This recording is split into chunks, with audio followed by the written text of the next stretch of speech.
Why We Blame the Military by Anna von Reitz. Information provided to H.E. Cardinal Mamberti and the Vatican Chancery Court in regard to our claims March 6, 2005, January 19, 2023, in Seek. Why We Blame the Military. We blame the military because they have been in control and have in fact been illegally occupying this country with territorial forces since 1863, and you can all see what we've gotten in return for our mindlessly loyal support. Racketeering at home and war-profiteering everywhere else. The proof is in the pudding. There it is. It falls even more heavily on the military when you see the records and realize that the Department of Defense Incorporated owns and operates all the worst offenders. The NIH, CDC, FDA, FBI, CIA, DOJ, and even the Territorial Congress, Inc., is owned and operated by them as a municipal corporation housed in the District of Columbia. So all that mismanagement is on them. The pandemic and all the deaths and maiming resulting from it is on them. The fraudulent and illegal military confiscation of American property under the known false pretense that we are enemy combatants in an illegal mercenary conflict that ended, so far as we were led to believe, more than 150 years ago. All that theatre and injury is on them, too. The entire Scottish Corporation Constitution, fraud and its 14th Amendment and their continued use of this fraud scheme for over 100 years after this entity went bankrupt is on them, too. The existence of the fabricated military districts, serving as a basis for their continued illegal occupation of this country and their oppression of our people via their equally illegal and unauthorized military district courts, stands as additional proof of the self-interest and criminality and criminal mismanagement of these municipal corporations residing in the District of Columbia.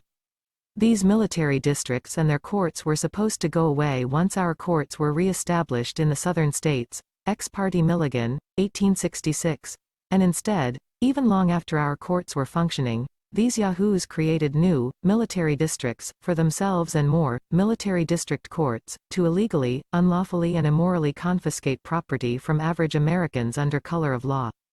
See the acts of their Territorial Congress, May, 1865. Then you realize that, as they own their Territorial Congress, all this show of budgets and fighting to get what they need is nonsense. It's all nothing but theater and we've been the audience. Then you realize that, as they own their own Territorial Congress, they were key players in having that Congress misinterpret the plenary powers over Washington, D.C. clause in the federal Constitution, so as to create a separate, independent, international city-state, and use that as the purported civilian government that they answer to. The full stench of the corruption hits. Their Territorial Congress was never granted the plenary powers. The American subcontractor was supposed to exercise those, and the intent and extent of the grant of plenary power was to run the city of Washington, D.C., as a neutral separate federal capital, not as an independent, international city-state that has no business being here. Not once did the U.S. military turn to the American people and say, "Hey, guys, we've got a problem here. You are supposed to be reconstructing the American federal subcontractor and telling us what to do." Not once. Not in over 150 years did they ever turn to their actual employers and tell the truth. And that is what we blame them for, most of all. They clearly wanted to evade our actual civilian control, which is a condition allowing their municipal corporation to exist, and they obviously did evade the control of the lawful government of this country. Now, these same miscreants want to sell us on their digital currency, and we are all saying, no, no thanks.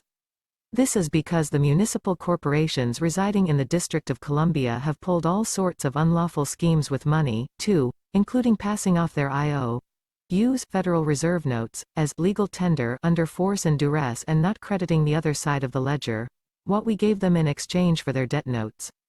This accounting error created the appearance of a giant national debt that never in fact existed, and they then charged interest on this non-existent debt, and then, at the end of the day, they bankrupted one of their many municipal corporation franchises and committed bankruptcy fraud by claiming that this non-existent debt and the phony interest on it was our debt.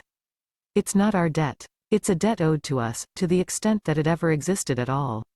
Frankly, digital currency can disappear too conveniently, and it can be used to front another, something-for-nothing, scheme too easily, and worst of all, it can be used to create a command and control surveillance matrix that can be politically manipulated to arbitrarily deny our basic right to privacy, and our right to buy, sell, and trade. No, we don't desire or need that, and we won't pay for it or allow it to function on our soil or be misrepresented as anything we approved of or advocated. The answer is, no, and that means no digital currency and no more military script being passed off as legal tender at all. Nothing that seeks to convert a right into a privilege will be abided. That's not in our contract with any of these municipal corporations, and we are offended that they continue to try all these end runs and changes and pile on extra services we never asked for or ordered from them. We aren't the ones that illegally securitized living flesh. We aren't the ones that illegally and unlawfully substituted a president for the president. We haven't run the biggest money laundering scheme in human history. We didn't fabricate an incompetent and dishonest financial system. We aren't guilty of fraud, racketeering or war-profiteering, bankruptcy fraud, or anything else. These municipal corporations residing in the District of Columbia and in other so-called enclaves around the world, like the global Federal Reserve banking system snuggled up in their own private enclave in Switzerland, are guilty of all of that and more.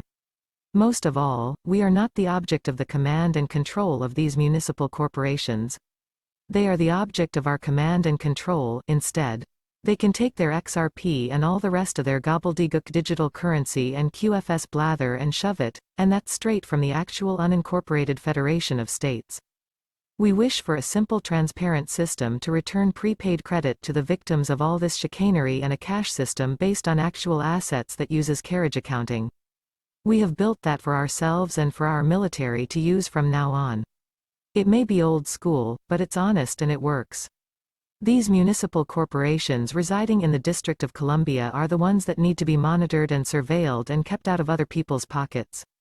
Not us. We aren't the criminals responsible for this smoking pile of dog dung. They are. Lincoln had no authority to issue orders to the military. Once he passed himself off as a president, instead being the president, he was acting in fraud, a fraud which left the municipal corporations in the District of Columbia and their employees operating without oversight from the actual civilian government of this country. It was fraud, and it was illegal and unlawful even back then, in the early stages of it. All the presently existing municipal corporations in the District of Columbia, and their franchises operating without authority to do so throughout the United States, have been tainted by this fundamental fraud against their employers and by their own actions ever since. We wish for all the municipal corporations that have been residing in the District of Columbia to be liquidated, including the military examples of the same. They have all been criminally mismanaged in breach of trust and service contract for over 150 years. We wish for these endlessly criminal organizations to be shut down outright or transferred and transitioned in the case of our actual defense needs. We wish for all territories and territorial assets of these offending municipal corporations to be returned to us as they are our possessions under international law. They do not now and never did belong to any municipal corporation. They belong to the United States, not the United States. And that's the proper nomenclature since 1851. If the perpetrators of these schemes don't immediately stop all mRNA injections of all kinds, to us and to our animals, they will go down in history as a criminal mercenary force that attacked their employers and their own people back home. They and their uniforms will be subject to eternal shame and infamy, and they will deserve that. It will also be another very black mark against the principals operating these municipal corporations, who would ever want to do business with any municipal service provider, when they can see how we have been served by these fraud artists, robbed, abused, and misrepresented. And even now, murdered and maimed senselessly, by municipal corporations acting under color of law? China would have to be crazy to do business with these corporations, so would Ukraine, so would any other nation. The illegal occupation of Britain, the United States, the Old Commonwealth, and most of the countries of Western Europe and Japan by so-called territorial forces, speaks for itself, as does their illegal and immoral behavior in the Middle East. Attacking Syria and Libya both under false pretenses, is just one example of the actual evil empire, the British Territorial Empire, that has been benefiting itself from these lawless municipal corporations housed in our District of Columbia.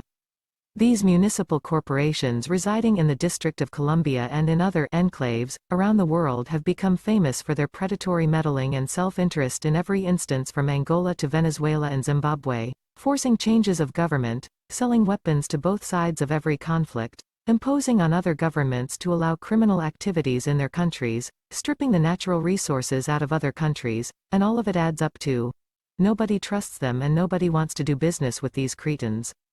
And why should they? These are foreign municipal corporations housed in the District of Columbia. Purportedly, they are here to fulfill our constitutional contracts with their principals, except that they have done everything possible to evade their actual obligations and have instead sought to defraud, entrap and misrepresent their employers. We blame the U.S.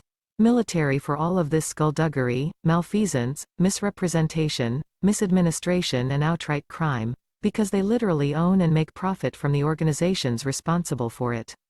We blame them for taking orders from fraud artists, beginning with Abraham Lincoln. Instead of arresting the treasonous miscreants, the military put them in power. We blame the military for substituting fake corporate elections for our public elections and doing nothing to inform, support, help, or defend their actual employers. We hold them to account for illegally occupying this country for 160 years, and racketeering against us and illegally confiscating assets from us, innocent civilians, the whole time. We blame them for their part in the entire litany of unlawful activities carried out by these municipal corporations housed in the District of Columbia and their unauthorized franchises in our states. We blame the U.S. military for the cover-up they've provided themselves, the lies they've told the American people, the misery they have caused at home and abroad for no discernible reason but to accrue more money and more oppressive control over civilian populations. We blame them for lying and saying that we were absent, and we observe that they had no trouble finding us after they deliberately misidentified us as part of the territorial and municipal citizenry and trafficked our good names into their foreign jurisdiction. We blame the U.S. military for sicking their own municipal employees, like the FBI on us, and for teaching these ignoramuses to call us sovereign citizens, and for pretending that we are the problem, when self-evidently, they are the ones that got off track a long time ago. We blame them because all these same people and subcontractors were supposed to be protecting us against all enemies both foreign and domestic, and getting paid the whole time to do it. Guess they conveniently forgot about the domestic, with respect to them part of that obligation. And now, we wish for the District of Columbia municipal corporations to be liquidated or transitioned and transferred to our direct control without any more monkey business. We claim every peso worth of everything they have stolen, leveraged, and rat-holed as federal pension funds, public investment funds, and so on. Issued by Anna Maria Riesinger, Fiduciary. The United States of America in care of Box 520,994. Big Lake, Alaska 99,652.